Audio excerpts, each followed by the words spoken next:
Hey, Eagles! I'm Eva Ledke. And I'm Lily Clark. The tennis court's enclosure is finally finished, and the changes have moved from outside of the building to inside.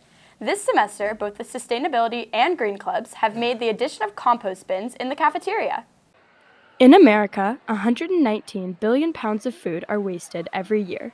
In order to combat this statistic in the Walnut community, the Sustainability and Green Clubs have partnered together to implement compost bins in the cafeteria. I feel like starting small is a good place, trying to have more of an initiative to becoming more sustainable and eco-friendly of like a school. We're really just trying to push that and take it a step further with composting. The bins have seen lots of student participation thus far and have proved to be a positive addition to the school. You just see these trash cans full of food. You have these whole apples that are being thrown away, which is like really, really wasteful because it could be eaten, but also because it could be composted. And so I just thought that, like, why not bring composting to the lunchroom? Because I think that overall that just reduces waste like by a lot. Both of the high school mock trial teams competed at the Hamilton County Courthouse on Friday, January 27th. One of the school's two teams will be moving on to the regional level, where they will compete on February 17th. Mock trial helps students develop public speaking skills and is a good place for students who are interested in law to learn more about the justice system. Anyone interested in joining the program next year should contact Mr. Vose in room 1410. Wow, Eva, that sounds like a really fun opportunity. It sure is. On Saturday, January 28th, our robotics team, the Nuts, hosted 24 teams in the junior high gym for the Cincinnati Regional Qualifier competition. On January 21st, the Walnut Hills wrestling team celebrated their senior night. The seniors have been working hard all season, and it showed when they took home 5th place. On January 23rd, the girls varsity basketball team also celebrated their senior night. This was their last game at home before the end of the season, on February 2nd. After the end of the season, they will go to the tournament to have a chance at the state title. On January 26th, a pep rally was held for winter sports and to cheer on the Bengals for their playoff game against the Kansas City Chiefs.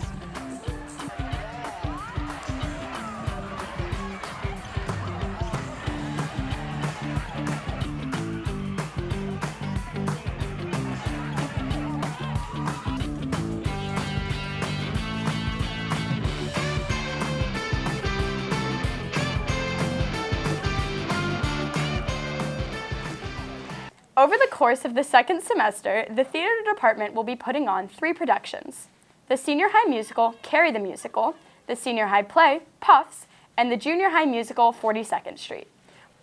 Auditions and crew interviews were held for Puffs on January 23rd and 24th, but if you missed these, there will be opportunities on March 7th and 8th if you're interested in participating in the junior high musical, 42nd Street. Although on-stage opportunities are limited to students in grades 7 through 9, students of any grade and any experience level are encouraged to interview for crew positions. I've been doing shows here since about the 8th grade, but I've only been doing costumes since 10th. I started out as an actor, but I've just made a lot of friends in a lot of different aspects of it. There's just a lot of really cool people in lighting and set design and costume and actors. Everybody's really friendly. And I've been in a lot of different productions where we've had kind of varying work levels. For some of them, we do a lot of sewing and making things from scratch. And for Carrie, it's been a lot of pulling really fun, sparkly stuff. The annual Martin Luther King Jr. Commemorative March was held on January 16th in downtown Cincinnati. Hosted by the MLK Coalition, the march began with a ceremony held at the Freedom Center.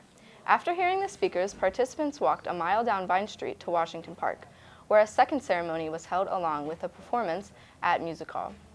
That's all we have for you today. Thank you for tuning in to this episode of Walnut Weekly. For more work by our student journalists, you can visit whscbox.com. See you next time!